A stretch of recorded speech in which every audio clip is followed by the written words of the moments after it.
पृष्ठ 53। जहांगीर ने Geass bag को शाही दीवान बनाया एवं इत्मादुद्दौला की उपाधि दी। लाडली बेगम शेर अफगान एवं मेहरुनिसा की पुत्री थी, जिसकी शादी जहांगीर के पुत्र शहरयार के साथ हुई थी। नूरजहां की मां असमत बेगम ने गुलाब से इत्र निकालने की विधि खोजी थी। महावत खां ने झेलम नदी के तट पर 1626 ईस्वी में जहांगीर, नूरजहां एवं उसके भाई आसफ खां को बंदी बना लिया था। जहांगीर के 5 पुत्र थे, 1 खुसरो, 2 परवेज, 3 खुर्रम, 4 शहरयार, 5 जहांदार। 28 अक्टूबर 1627 ईस्वी को भीमवार नामक स्थान पर जहांगीर की मृत्यु हो गई। उसे शाहदरा लाहौर में रावी नदी के किनारे दफनाया गया। मुगल चित्रकला अपने चरमोत्कर्ष पर जहांगीर के शासन काल में पहुंची। जहांगीर के दरबार के प्रमुख चित्रकार थे आगा रजा, अबुल हसन, मोहम्मद नासिर, मोहम्मद मुराद, उस्ताद मंसूर, बिशनदास मनोहर एवं गोवर्धन, फारूक बेग और दौलत। जहांगीर ने आगा रजा के नेतृत्व में आगरा में एक चित्रणशाला की स्थापना की। उस्ताद मंसूर एवं अबुल हसन को जहांगीर ने क्रमशः नादिरुल अस एवं नादिरुज़्ज़म्मा की उपाधि प्रदान की। जहांगीर ने अपनी आत्मकथा में लिखा कि कोई भी चित्र, चाहे वो किसी मृतक व्यक्ति या जीवित व्यक्ति द्वारा बनाया गया हो, मैं देखते ही तुरंत बता सकता हूँ कि ये किस चित्रकार की कृति है। यदि किसी चेहरे पर आंख किसी एक चित्रकार ने, बहु किसी और ने बनाई हो, तो ये भी जान लेता हूँ कि आंख किसने और बहु किसने बनाई है। जहांगीर के समय को चित्रकाल का स्वर्णकाल कहा जाता है। इत्मादुद्दौला का मकबरा 1626 ईस्वी में नूरजहां बेगम ने बनवाया। मुगलकालीन वास्तुकला के अंतर्गत निर्मित ये प्रथम ऐसी इमारत है जो पूर्ण रूप से बेदाग सफेद संगमरमर से निर्मित है। सर्वप्रथम इसी इमारत में पितृदुरा नामक जड़ाऊ काम किया गया। अशोक के कौशाम्बी स्तंभ वर्तमान में प्रयाग पर समुद्रगुप्त की प्रयाग प्रशस्ति तथा जहांगीर का लेख उत्कीर्ण है। जहांगीर के मकबरा का निर्माण नूरजहां ने करवाया था। जहांगीर के शासनकाल में captain Hawkins, sir Thomas raw, William Finch एवं एडवर्ड टेरी जैसे यूरोपीय यात्री आए थे। शाहजहां 1627 से 1657 ईस्वी। जहांगीर के बाद सिंहासन पर शाहजहां बैठा। जोधपुर के शासक मोटा राजा उदय सिंह की पुत्री जगत गोसाई के गर्भ से 5 जनवरी 1592 ईस्वी को खुर्रम, शाहजहां का जन्म लाहौर में हुआ था। 1612 ईस्वी में खुर्रम का विवाह आसम खां की पुत्री अर्जुमंद बानो बेगम से हुआ, जिसे शाहजहां ने मलिकाए जमानी की उपाधि प्रदान की। 7 जून 1631 ईस्वी में प्रसव पीड़ा के कारण उसकी मृत्यु हो गई। 4 फरवरी 1628 ईस्वी को शाहजहां आगरे में अब्दुल मुजफ्फर शहाबुद्दीन मोहम्मद साहिब किरने सानी की उपाधि प्राप्त कर सिंहासन पर बैठा। शाहजहां ने आसफ खां को वजीर पद एवं महावत खां को खान खाना की उपाधि प्रदान की। इसने नूरजहां को 2 लाख रुपए प्रतिवर्ष की पेंशन देकर लाहौर जाने दिया, जहां 1645 ईस्वी में उसकी मृत्यु हो गई। अपनी बेगम मुमताज महल की याद में शाहजहां ने ताजमहल का निर्माण आगरे में उसकी कब्र के ऊपर करवाया। ताजमहल का निर्माण करने वाला मुख्य स्थापत्य कलाकार उस्ताद अहमद लाहौरी था। मयूर सिंहासन का निर्माण शाहजहां ने करवाया था। इसका मुख्य कलाकार बेबादल खां था। पृष्ठ 54। शाहजहां के शासनकाल को स्थापत्य कला का स्वर्ण युग कहा जाता है। शाहजहां द्वारा बनवाई गई प्रमुख इमारतें हैं दिल्ली का लाल किला, दीवाने आम, दीवाने खास, दिल्ली जामा मस्जिद, आगरा मोती मस्जिद और ताजमहल आदि। शाहजहां ने 1638 ईस्वी में अपनी राजधानी को आगरा से दिल्ली लाने के लिए यमुना नदी के दाहिने तट पर शाहजहानाबाद की नींव डाली। आगरे के जामा मस्जिद का निर्माण शाहजहां की पुत्री जहां आरा ने करवाई। शाहजहां के दरबार के प्रमुख चित्रकार मोहम्मद फकीर एवं मीर हासिम थे। शाहजहां ने संगीतज्ञ लाल खां को गुड़ समंदर की उपाधि दी थी। शाहजहां के पुत्रों एवं दारा शिकोह सर्वाधिक विद्वान था। इसने भगवत गीता, योग वशिष्ठ, उपनिषद एवं रामायण का अनुवाद फारसी में करवाया। इसने सर्रे अकबर महान रहस्य नाम से उपनिषदों का अनुवाद करवाया था। दारा शिकोह कादिरी सिलसिले में मुल्लाह शाह बदख्शी का शिष्य था। शाहजहां ने दिल्ली में एक कॉलेज का निर्माण एवं दारुल बका नामक कॉलेज की मरम्मत करवाई। सितंबर 1657 ईस्वी में शाहजहां के गंभीर रूप से बीमार पड़ने और मृत्यु का अफवाह फैलने के कारण उसके पुत्रों के बीच उत्तराधिकार का युद्ध प्रारंभ हुआ। उस समय शुजा बंगाल, मुराद गुजरात एवं औरंगजेब दक्कन में था। 15 अप्रैल 1658 ईस्वी में दारा एवं औरंगजेब के बीच धर्मट का युद्ध हुआ। इस युद्ध में दारा की पराजय हुई। सामूगढ़ का युद्ध 29 मई 1658 ईस्वी को दारा एवं औरंगजेब के बीच हुआ। इस युद्ध में भी दारा की हार हुई। उत्तराधिकार का अंतिम युद्ध देवराई की घाटी में मार्च 1659 ईस्वी में हुआ। इस युद्ध में दारा को पराजित होने पर उसे इस्लाम धर्म की अवहेलना करने के अपराध में 30 अगस्त 1659 ईस्वी को हत्या कर दी गई। शाह बुलंद Iqbal, king of Lofty Fortune के रूप में दारा शिकोह जाना जाता है। 8 जून 1658 ईस्वी को औरंगजेब ने शाहजहां को बंदी बना लिया। आगरे के किले में अपने कैदी जीवन के 8वें वर्ष अर्थात 22 जनवरी 1666 ईस्वी को 74 वर्ष की अवस्था में शाहजहां की मृत्यु हो गई। औरंगजेब 1658 से 1707 ईस्वी। औरंगजेब का जन्म 24 अक्टूबर 1618 ईस्वी को दुहात गुजरात नामक स्थान पर हुआ था। औरंगजेब के बचपन का अधिकांश समय नूरजहां के पास बीता। 18 मई 1637 ईस्वी को फारस के राजघराने की दिलराज बानो बेगम के साथ औरंगजेब का निकाह हुआ। आगरा पर कब्जा कर जल्दबाजी में औरंगजेब ने अपना राज्याभिषेक अबुल मुजफ्फर मुहउद्दीन मुजफ्फर औरंगजेब बहादुर आलमगीर की उपाधि से 31 जुलाई 1658 को करवाया। देवराई के युद्ध में सफल होने के बाद 15 मई 1659 को औरंगजेब ने दिल्ली में प्रवेश किया और शाहजहां के शानदार महल में 5 जून 1659 को दूसरी बार राज्याभिषेक करवाया। औरंगजेब के गुरु थे मीर मोहम्मद हकीम। औरंगजेब सुन्नी धर्म को मानता था, उसे जिंदा पीर कहा जाता था। जयसिंह एवं शिवाजी के बीच पुरंदर की संधि 22 जून 1665 ईस्वी को संपन्न हुई। मई 1666 ईस्वी को आगरे के किले के दीवान आम पर औरंगजेब के समक्ष शिवाजी उपस्थित हुए। यहाँ शिवाजी को कैद कर जयपुर भवन में रखा गया। इस्लाम नहीं स्वीकार करने के कारण सिखों के 9वें गुरु तेग बहादुर की हत्या औरंगजेब ने 1675 में दिल्ली में करवा दी थी। औरंगजेब ने 1679 ईस्वी में जजिया कर को पुनः लागू किया। औरंगजेब ने बीबी का मकबरा का निर्माण 1679 ईस्वी में औरंगाबाद महाराष्ट्र में करवाया। पृष्ठ 55। 1686 ईस्वी में बीजापुर एवं 1697 में गोलकोंडा को औरंगजेब ने मुगल साम्राज्य में मिला लिया। मदन्ना एवं अकन्ना नामक ब्राह्मणों का संबंध गोलकोंडा के शासक अब्दुल हसन से था। औरंगजेब के समय हुए जाट विद्रोह का नेतृत्व गोकुला एवं राजाराम ने किया। 1670 ईस्वी में तिलपत की लड़ाई में जाट परास्त हुए। गोकुल को मौत के घाट उतार दिया गया। इसके बावजूद जाटों ने 1685 ईस्वी में राजाराम के नेतृत्व में पुनः विद्रोह किया। इन जाटों ने सिकंदरा में स्थित अकबर के मकबरे को भी लूटा। भरतपुर राजवंश की नींव औरंगजेब के शासनकाल में जाट नेता एवं राजाराम के भतीजा चूड़ामन ने डाली। औरंगजेब ने के समय में हिंदू मनसबदारों की संख्या लगभग 337 थी, जो अन्य मुगल सम्राटों की तुलना में अधिक थी। औरंगजेब का पुत्र अकबर ने दुर्गादास के बहकावे में आकर अपने पिता के खिलाफ विद्रोह किया। औरंगजेब ने कुरान को अपने शासन का आधार बनाया।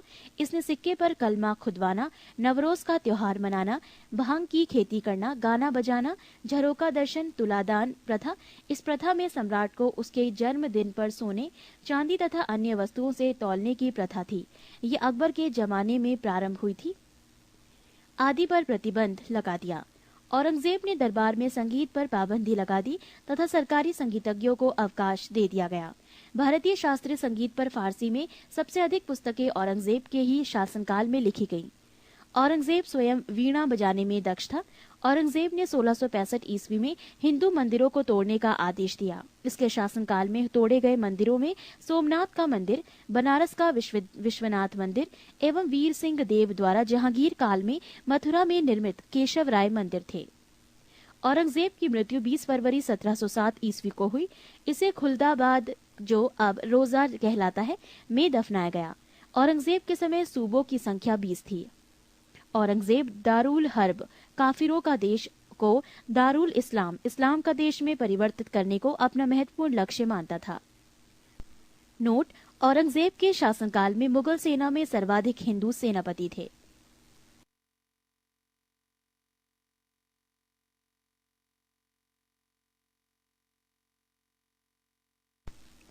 चौतीस, मुगल शासन व्यवस्था।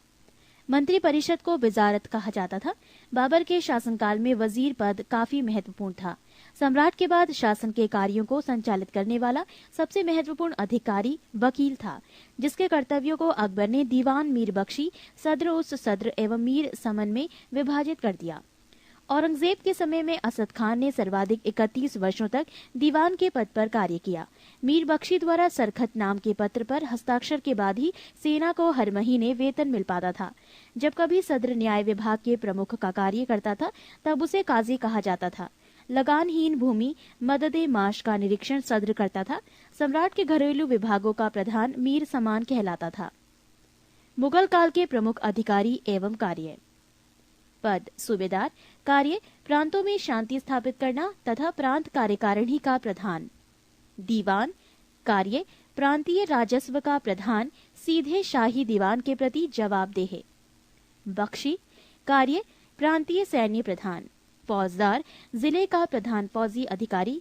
आमिल या अमलगुजार, जिले का प्रमुख राजस्व अधिकारी। कोतवाल, नगर प्रधान। शिकदार, परगने का प्रमुख अधिकारी। आमिल, ग्राम के कृषकों से प्रत्यक्ष संबंध बनाना एवं लगान निर्धारित करना। प्रश्न 56। सूचना एवं गुप्तचर विभाग का प्रधान दरोगाए डाक चौकी कहलाता था। शरीयत के प्रतिकूल कार्य करने वालों को रोकना, आम जनता के दुष्चरित्रता से बचाने का कार्य मुहतासिब नामक अधिकारी करता था। प्रशासन की दृष्टि से मुगल साम्राज्य का बंटवारा सूबों में, सूबों का सरकार में, सरकार का परगना या महाल में, महाल का जिला या दस्तूर में और दस्तूर ग्राम में बटे थे। प्रशासन की सबसे छोटी इकाई ग्राम थी, जिसे मावदा या दीही कहते थे। मावदा के अंतर्गत छोटी छोटी बस्तियों को नागला कहा जाता था। शाहजहां के शासनकाल में सरकार एवं परगना के मध्य चकला ग्राम की एक नई इकाई की स्थापना की गई थी।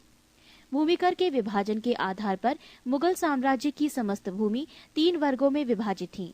1 खालसा भूमि, प्रत्यक्ष रूप से बादशाह के नियंत्रण में। 2 जागीर भूमि, तनख्वाह के बदले दी जाने वाली भूमि। 3 सयूरगल या मददे माश, अनुदान में दी गई लगानहीन भूमि, इसे मिल्क भी कहा जाता था। शेरशाह द्वारा भूराजस्व हेतु अपनाई जाने वाली पद्धति राई का उपयोग अकबर ने भी किया था। अकबर के द्वारा करोड़ी नामक अधिकारी की नियुक्ति 1573 ईस्वी में की गई थी। इसे अपने क्षेत्र से 1 करोड़ दाम वसूल करना होता था। 1580 ईस्वी में अकबर ने दहसाला नाम की नवीन कर प्रणाली प्रारंभ की। इस व्यवस्था को टोडरमल बंदोबस्त भी कहा जाता है। इस व्यवस्था के अंतर्गत भूमि को 4 भागों में विभाजित किया गया। 1 पोलज, इसमें नियमित रूप से खेती होती थी, वर्ष में 2 बार फसल। 2 परती, इस भूमि पर 1 या 2 वर्ष के अंतराल पर खेती की जाती थी। 3 चाचर, इस पर 3 से 4 वर्ष के अंतराल पर खेती की जाती थी। 4 बंजर, ये खेती योग्य भूमि नहीं थी, इस पर लगान नहीं वसूला जाता था। 1570 से 71 ईस्वी में टोडरमल ने खालसा भूमि पर भू राजस्व की नवीन प्रणाली जब्ती प्रारंभ की। इसमें कर निर्धारण की 2 श्रेणी थी, एक को तख्शीस एवं दूसरे को तहसील कहते थे। औरंगजेब ने अपने शासनकाल में नस्क प्रणाली को अपनाया और भू राजस्व की राशि को उपज का आधा कर दिया। मुगल काल में कृषक 3 वर्गों में विभाजित थे। 1 खुदकाश्त, ये किसान उसी गांव की भूमि पर खेती करते थे जहां के वो निवासी थे। 2 पाही काश्त, ये दूसरे गांव जाकर कृषि कार्य करते थे। 3 मुजारियन, खुदकाश्त कृषकों से भूमि किराए पर लेकर कृषि कार्य करते थे। मुगल काल में रुपये की सर्वाधिक ढलाई औरंगजेब के समय में हुई। आना सिक्के का प्रचलन शाहजहां ने करवाया। जहांगीर ने अपने समय में सिक्कों पर अपनी आकृति बनवाई, साथ ही उस पर अपना एवं नूरजहां का काम अंकित करवाया। सबसे बड़ा सिक्का शनसब सोना का था। स्वर्ण का सबसे प्रचलित सिक्का इलाही था। मुगल कालीन अर्थव्यवस्था का आधार चांदी का रुपया था। दैनिक लेन देन के लिए तांबे के दाम का प्रयोग होता था। 1 रुपया में 40 दाम होते थे। मुगल सेना 4 भागों में विभक्त थी। 1 पैदल सेना, 2 घुड़सवार सेना, 3 तोपखाना और 4 हाथी सेना। मुगल कालीन सैन्य व्यवस्था पूर्णतः मनसबदारी प्रथा पर आधारित थी। इसे अकबर ने प्रारंभ किया था। पृष्ठ 57। 10 से 500 तक मनसब प्राप्त करने वाले मनसबदार, 500 से 2500 तक मनसब प्राप्त करने वाले उमरा एवं 2500 से ऊपर तक मनसब प्राप्त करने वाले अमीर आजम कहलाते थे। जात से व्यक्ति के वेतन एवं प्रतिष्ठा का ज्ञान होता था। सवार पद से घुड़सवार दस्तों की संख्या का ज्ञान होता था। जहांगीर ने सवार पद में 2 अस्पा एवं सिंह अस्पा की व्यवस्था की। सर्वप्रथम ये पद महाबत खां को दिया गया। मुगल कालीन लगान वसूल करने की व्यवस्थाएं। गल्ला बख्शी, इसमें फसल का कुछ भाग सरकार द्वारा ले लिया जाता था। नसक, इसमें खड़ी फसल के आधार पर लगान का अनुमान लगाकर फसल कटने पर उसे ले लिया जाता था। ये व्यवस्था बंगाल में थी। जब्ती, इसमें बोई गई फसल के आधार पर लगान का निश्चय किया जाता था, जो नकद लिया जाता था। 35. मराठों का उत्कर्ष। मराठा साम्राज्य का संस्थापक शिवाजी थे। शिवाजी का जन्म 6 अप्रैल 1627 ईस्वी में शिवनेर दुर्ग यानी जुन्नार के समीप में हुआ था। शिवाजी के पिता का नाम शाहजी भोसले एवं माता का नाम जीजाबाई था। शाहजी भोसले की दूसरी पत्नी का नाम तुकाबाई मोहिते था। शिवाजी के गुरु कोंडदेव थे। आध्यात्मिक क्षेत्र में शिवाजी के आचरण पर गुरु रामदास का काफी प्रभाव था। शिवाजी का विवाह साईबाई निम्बालकर से 1640 ईस्वी में हुआ। शाहजी ने शिवाजी को पूना की जागीर प्रदान कर स्वयं बीजापुर रियासत में नौकरी कर ली। अपने सैन्य अभियान के अंतर्गत 1644 ईस्वी में शिवाजी ने सर्वप्रथम बीजापुर के तोरण नामक पहाड़ी किले पर अधिकार किया। 1656 ईस्वी में शिवाजी ने रायगढ़ को अपनी राजधानी बनाया। बीजापुर के सुल्तान ने अपने योग्य सेनापति अफजल खां को सितंबर 1665 ईस्वी में शिवाजी को पराजित करने के लिए भेजा। शिवाजी ने अफजल खां की हत्या कर दी। शिवाजी ने सूरत को 1664 ईस्वी एवं 1679 ईस्वी में लूटा। पुरंदर की संधि 1665 ईस्वी में महाराजा जयसिंह एवं शिवाजी के मध्य संपन्न हुई। 1672 ईस्वी में शिवाजी ने पन्हाला दुर्ग को बीजापुर से छीना। 5 जून 1674 ईस्वी को शिवाजी ने रायगढ़ में वाराणसी काशी के प्रसिद्ध विद्वान श्री गंगा भट्ट द्वारा अपना राज्य अभिषेक करवाया। मूल रूप से गंगा भट्ट महाराष्ट्र का एक सम्मानित ब्राह्मण था, जो लंबे समय से वाराणसी में रह रहा था। शिवाजी को औरंगजेब ने मई 1666 ईस्वी में जयपुर भवन में कैद कर लिया, जहां से वो 16 अगस्त 1666 ईस्वी में भाग निकले। मात्र 53 वर्ष की आयु में 3 अप्रैल 1680 ईस्वी को शिवाजी की मृत्यु हो गई।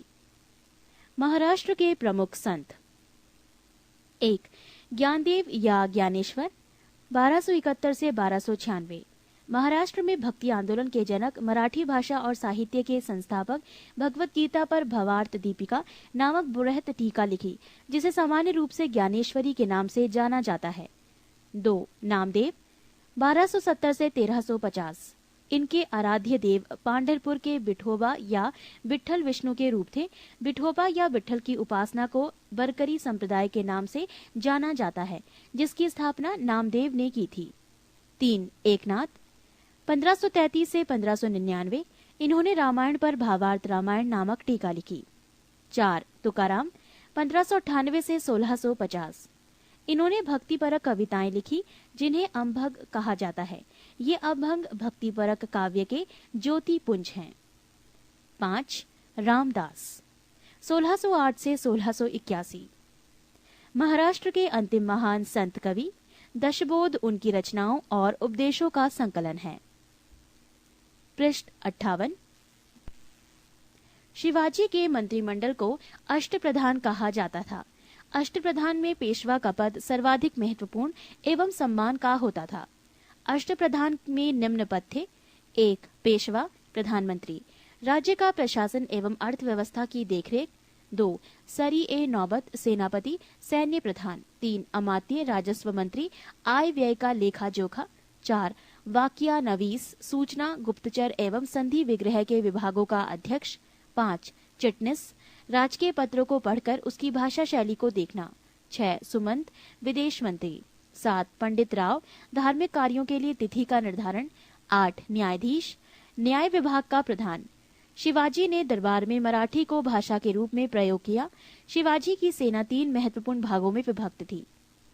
1. पागा सेना, नियमित घुड़सवार सैनिक। 2. सिहलदार, अस्थायी घुड़सवार सैनिक। 3. पैदल सेना। शिवाजी की कर व्यवस्था मलिक अंबर की कर व्यवस्था पर आधारित थी। शिवाजी ने रस्सी द्वारा माप की व्यवस्था के स्थान पर काठी एवं मानक छड़ी के प्रयोग को आरंभ किया। शिवाजी के समय कुल उपज का 33% भाग राजस्व के रूप में वसूला जाता था, जो बढ़कर 40% हो गया था। चौथ एवं सरदेश मुखी नामक कर शिवाजी के द्वारा लगाया गया। चौथ किसी एक क्षेत्र को बर्बाद न करने के बदले दी जाने वाली रकम को कहा गया है। सरदेश मुखी इसके हक का दावा करके शिवाजी स्वयं को सर्वश्रेष्ठ देशमुख प्रस्तुत करना चाहते थे। शिवाजी ने किले की सुरक्षा के लिए नियुक्त अधिकारी, हवलदार, किले की आंतरिक व्यवस्था की देखरेख, सरैनोबत, किले की सेना का नेतृत्व, सवनिस, किले की अर्थव्यवस्था, पत्र व्यवहार एवं भंडार की देखरेख। शिवाजी के उत्तराधिकारी। शिवाजी का उत्तराधिकारी संभाजी था। संभाजी ने उज्जैन के हिंदी एवं संस्कृत के प्रकांड विद्वान कवि कलश को अपना सलाहकार नियुक्त किया। मार्च 1689 ईस्वी को मुगल सेनापति मरखरब खान ने संगमेश्वर में छिपे हुए संभाजी एवं कवि कलश को गिरफ्तार कर लिया और उसकी हत्या कर दी। संभाजी के बाद 1689 ईस्वी में राजाराम को नए छत्रपति के रूप में राज्य अभिषेक किया गया। राजाराम ने अपनी दूसरी राजधानी सतारा को बनाया। राजाराम मुगलों से संघर्ष करता हुआ 1700 ईस्वी में मारा गया। राजाराम की मृत्यु के बाद उसकी विधवा पत्नी ताराबाई अपने 4 वर्षीय पुत्र शिवाजी द्वितीय का राज्याभिषेक करवाकर मराठा साम्राज्य की वास्तविक संरक्षिका बन गई। 1707 ईस्वी में औरंगजेब की मृत्यु के बाद संभाजी के पुत्र साहू, जो औरंगजेब के कब्जे में थे, भोपाल के निकट के मुगल शिविर से वापस महाराष्ट्र आया। साहू एवं ताराबाई के बीच 1707 ईस्वी में खेड़ा का युद्ध हुआ, जिसमें साहू विजयी हुआ। साहू ने 22 जनवरी 1708 ईस्वी को सतारा में अपना राज्य अभिषेक करवाया। साहू के नेतृत्व में नवीन मराठा साम्राज्यवाद के प्रवर्तक पेशवा लोग थे, जो साहू के पैतृक प्रधानमंत्री थे। पेशवा पद पहले पेशवा के साथ ही वंशानुगत हो गया था। 1713 ईस्वी में साहू ने बालाजी विश्वनाथ को पेशवा बनाया। इनकी मृत्यु 1720 ईस्वी में हुई। इसके बाद पेशवा बाजीराव प्रथम हुए। पृष्ठ 59। पेशवा बाजीराव प्रथम ने मुगल साम्राज्य की कमजोर हो रही स्थिति का फायदा उठाने के लिए साहू को उत्साहित करते हुए कहा कि आओ, हम इस पुराने वृक्ष के खोखले तने पर प्रहार करें। शाखाएं तो स्वयं गिर जाएंगी। हमारे प्रयत्नों से मराठा पताका कृष्णा नदी से अटक तक फहराने लगेगी। उत्तर में साहू ने कहा, निश्चित रूप से ही आप इसे हिमालय के पार गाड़ देंगे। निसंदेह आप योग्य पिता के योग्य पुत्र हैं। पालखेड़ा का युद्ध 7 मार्च 1728 ईस्वी बाजीराव प्रथम एवं निजामुल मुल्क के बीच हुआ, जिसमें निजाम की हार हुई। निजाम के साथ मुंशी शिवगांव की संधि हुई। अंग्रेज मराठा संघर्ष के अंतर्गत होने वाली प्रमुख संधियां और वर्ष: सूरत की संधि वर्ष 1775, पुरंदर की संधि 1776, बड़गांव की संधि 1779, सालाबाई की संधि 1782, बसीन की संधि 1802, देवगांव की संधि 1803, सुरजी अर्जुन गांव की संधि 1803, राजापुर घाट की संधि 1804, नागपुर की संधि 1816, ग्वालियर की संधि 1817, पूना की संधि 1817, मंडसौर की संधि 1818। दिल्ली पर आक्रमण करने वाला प्रथम पेशवा बाजीराव प्रथम था, जिसने 29 मार्च 1737 ईस्वी को दिल्ली पर धावा बोला था। उस समय मुगल बादशाह मुहम्मद शाह दिल्ली छोड़ने के लिए तैयार हो गया था। बाजीराव प्रथम मस्तानी नामक महिला से संबंध होने के कारण चर्चित रहा था। 1740 ईस्वी में बाजीराव प्रथम की मृत्यु हो गई।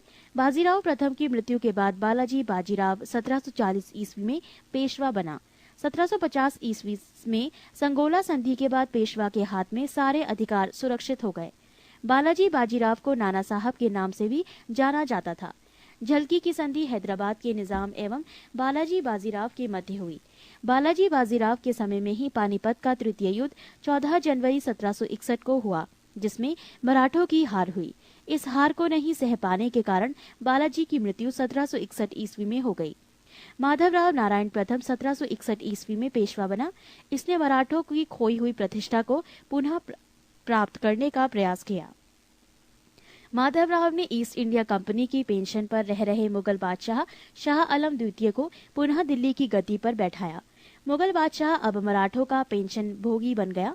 पेशवा नारायण राव 1772 से 73 की हत्या उसके चाचा रघुनाथ राव के द्वारा की गई। पेशवा माधवराव नारायण द्वितीय की अल्पायु के कारण मराठा राज्य की देखरेख 12 थे सभा नाम की 12 सदस्यों की एक परिषद करती थी। इस परिषद के दो महत्वपूर्ण सदस्य थे महादजी सिंधिया एवं नाना फडणवीस। अंतिम पेशवा राघोबा का पुत्र बाजीराव द्वितीय था, जो अंग्रेजों की सहायता से पेशवा बना था। मराठों के पतन में सर्वाधिक योगदान इसी का था। ये सहायक संधि स्वीकार करने वाला प्रथम मराठा सरदार था।